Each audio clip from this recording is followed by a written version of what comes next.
Сохранить и привить любовь подрастающего поколения к родному языку. В Северной Осетии прошел онлайн-конкурс чтецов «Мадалонов-Заг Мадауатчен», посвященный Дню остинского языка и литературы. Активными участниками стали представители нашей республики. В нем могли принять участие как школьники, так и воспитанники детских садов. По правилам конкурса участники записали стихотворения на остинском языке и отправляли видеоролики организаторам. Ролики были размещены в соцсетях, на страницах Инстаграм с хэштегом «Иронов Заджабун». Мероприятие впервые проходило в онлайн-формате. Северо-Остинский научно-культурный центр имени Костахи Тагурова проводил конкурс чтецов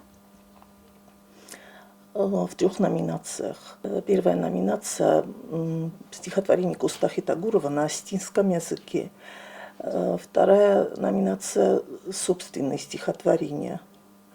И третья номинация – чтение стихотворений Костахи Тагурова на остинском языке детьми, для которых остинский язык не является родным языком. Победители и призеры были определены в 4 возрастных категориях. Нам прислали положение о конкурсе, и мы, в свою очередь, отправили это положение в школы.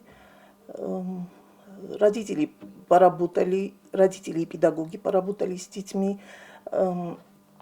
Выступление участника записывалось на видео и отправляли это выступление на WhatsApp организаторов.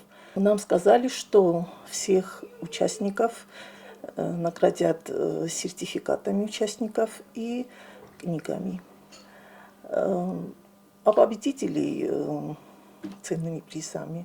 Несмотря на то, что конкурс проходил дистанционно, количество желающих принять в нем только возросло. Из нашей республики число участников за пару недель перевалило за 100.